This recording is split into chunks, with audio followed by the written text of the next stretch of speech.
Welcome back, my friends. I'm Gyro, and this is about PoE 2. Finally, again, we have the content update 0.2.0 patch notes. I'm not going to go through the whole patch notes. What's the point? A lot of people did it, and you can read, I assume so. But I'll tell you what I am particularly interested in, and that will tell you, in turn, what this channel is going to be about for the upcoming quite a few weeks, probably, while we are digging through this new content and basically celebrating that there is something to do in Path of Exile 2. Let's go through this. Welcome back to PoE 2. So it's Dawn of the Hunt patch. Not everything is of interest to me, is the point, basically. And if you're a casual player, rather than a number cruncher who plays only exclusively PoE, blah, blah, blah, blah, blah, all that kind of stuff, probably not everything is going to be applicable to you either. So let's compare the notes. Let's compare the notes. How about that?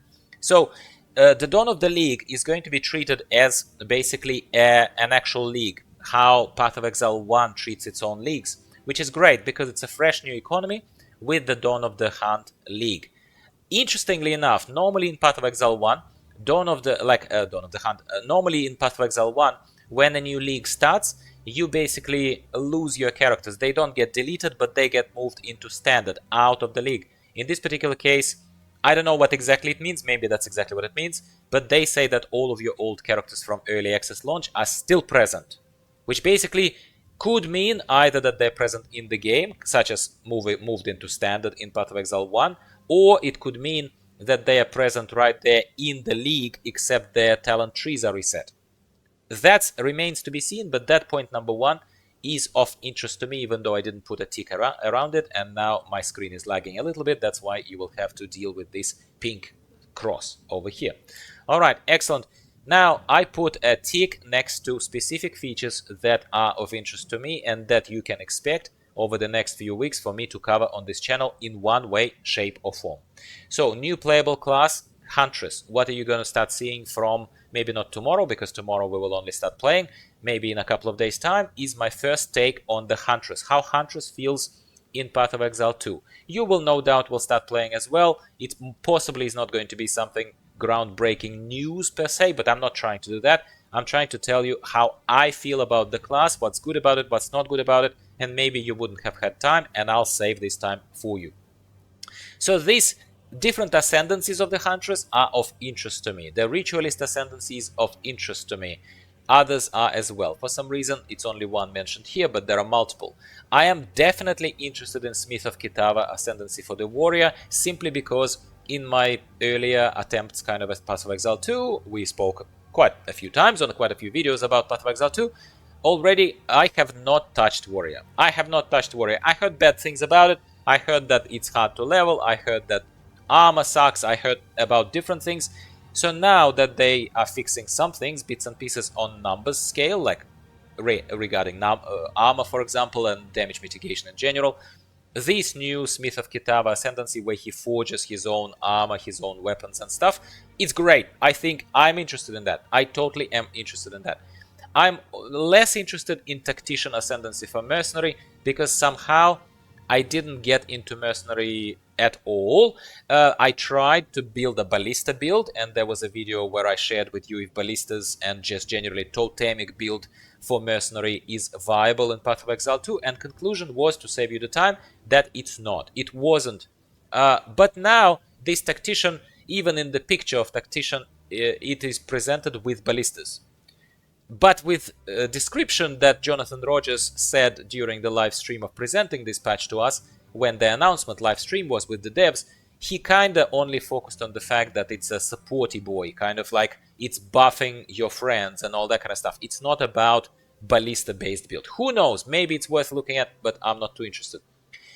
New skills, spear skills, obviously, I'm only of interest to me. Leech ascendancy class for which is worth discovering. I'm curious about it, even though it sounds a little bit more like occultist, kinda. Occultist, damage over time, shadow damage, blah blah blah. I'm less interested in that play generally. Usually when I'm playing a witch, I'm a summoner, but I might take a look at this. That's why there is a tick. New classes of the items, spears and bucklers, that is to equip your Huntress. Great, bring it on. That is something we're going to be looking at straight away. Asmerian Wisps, these spirits that can be found throughout the campaign, and then they are empowering some monsters. So that's the league mechanic. That is probably league mechanic, potentially on any map. Cool, very simplistic, very basic, nothing special with extra zones, extra mechanics, trading mechanics like currently is happening in Settlers of Kalgur in Path of Exile 1. But it's cool, it's interesting, okay? I am literally fast forwarding here because I'm sort of less interested. I'm not saying not interested, but less interested in everything else. Of course, like 15 new socketable items. Okay, that's interesting, but not something to lose the sleep over, right? Now, end game changes, again, for casuals, for people who don't live in the end game, but who get there, play a little bit, then level another character there. That's how I play. Key changes are, believe it or not, finally we are able to respawn and return to the map if we die. You do die in maps, especially if you're testing builds. Not every build is rock solid, and that's the fun of the game. The fun of the game is experimentation. So before, believe it or not, some idiot decided that as soon as you die to a boss in the map, you can't return to the map. That's just like ridiculous, considering that that's not how Path of Exile 1 ever worked. So now, thank God, they are doing Path of Exile 1 model here, and you can return to the map if you die, up to a certain number of times. That's cool. That's great. And you are able to exit and enter maps even without dying. So like, just open a portal, exit the map, go sell crap, come back to it, take your time. It allows for better pacing, and it just allows for much better gameplay. Just these two ticks over here, that's enough to already be interested in this change. I think that's good enough, and I'm really looking forward to that. I put a question mark here again. How the waystones are obtained in maps has been redesigned, so they have an intention of sustaining when waystone drops in a more reliable and less dependent on random elements manner. So waystones can no longer, for example, one specific callout, drop a lower tier than map you're in.